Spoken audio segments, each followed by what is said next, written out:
Ya mohon maaf kalau orang tua masih hidup, ya kita harus benar-benar berbakti sama orang tua. Jangan disia-siakan. Keberadaan orang tua itu nikmat dari Allah para hadirin. Baik dua-duanya masih ada di antara kita atau tinggal satu, jangan disia-siakan.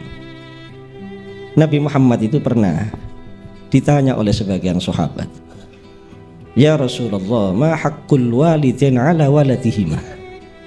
Apa haknya kedua orang tua atas anaknya ya Rasulullah? Jawabnya Kanjeng Nabi mboten panjang lebar hadirin. Dijawab singkat oleh Rasulullah. Qala huma jannatuk wa naruk. Kedua orang tuamu itu surgamu atau nerakamu. Tergantung kita bagaimana bersikap sama orang tua. Gimana perilaku kita sama orang tua. Gimana akhlak kita kepada orang tua kita, itu penentu, itu termasuk kunci yang akan mengantarkan kita ke surganya Allah atau ke nerakanya Allah. Sehebat apapun ibadah kita hadirin, seluas apapun ilmu kita, kalau kita menyakiti hatinya orang tua, jauh dari surganya Allah. Dalam satu kitab namanya Matla'ul Badrin fi Huquqil Walidin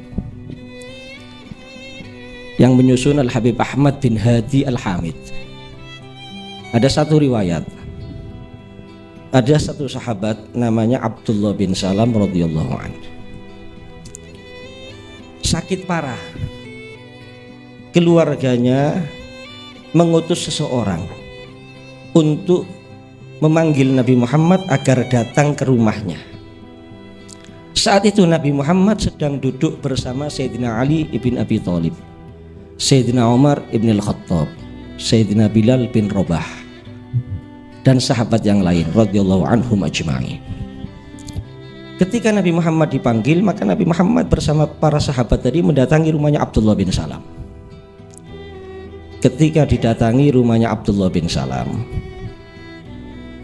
maka dilihat sama Nabi sudah, kalau bahasanya kita kritis, sudah sakaratul maut. Maka Nabi menuntun kalimat syahadat.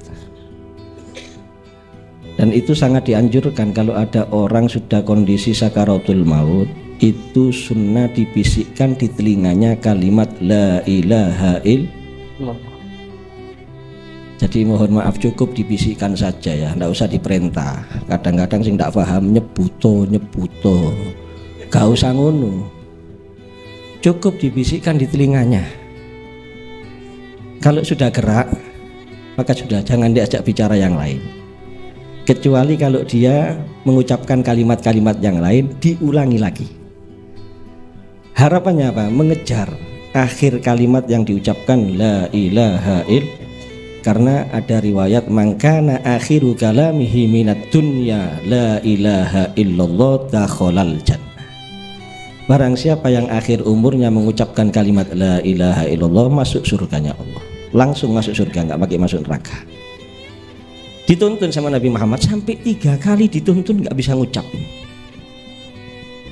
Maka Nabi Muhammad berkata kepada sahabat Bilal, wahai Bilal, tanya kepada istrinya apa yang dilakukan Abdullah bin Salam.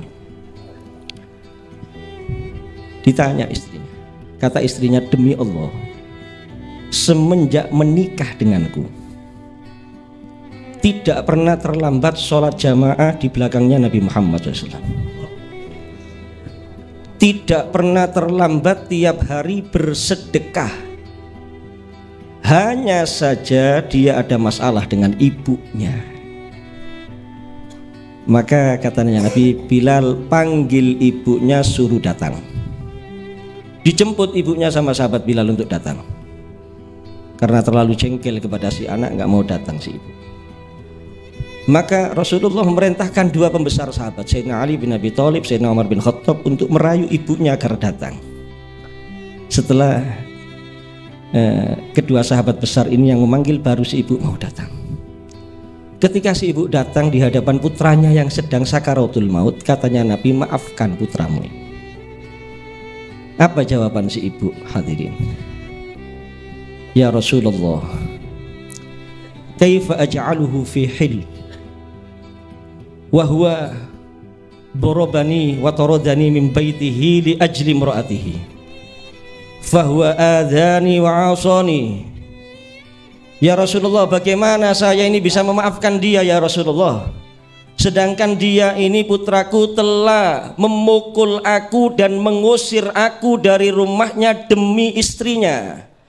Dia telah menyakiti aku dan mendurhakai aku ya Rasulullah.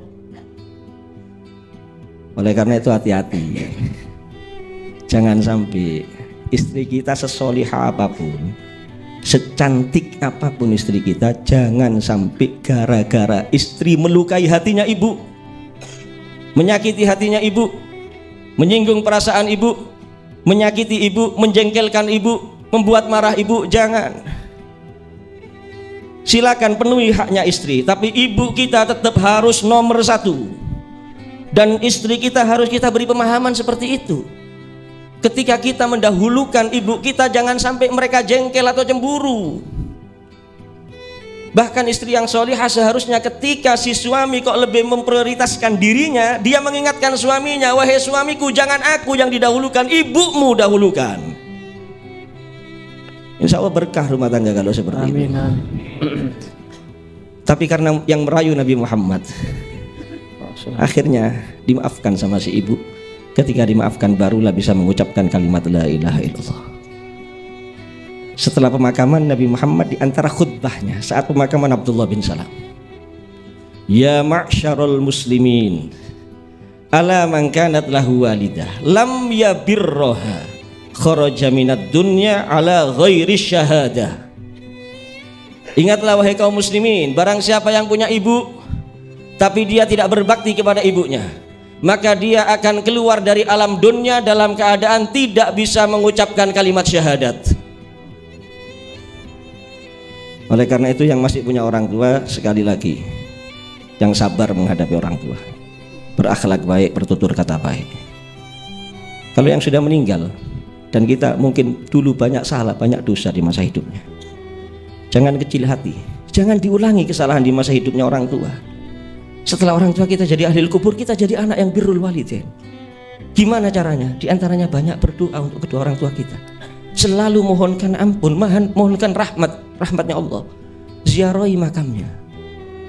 Itu termasuk hiburan orang tua di alam kubur, ketika yang datang berziarah adalah anaknya, cucunya, turunannya. Itu hiburan bagi orang tua kita yang di alam kubur.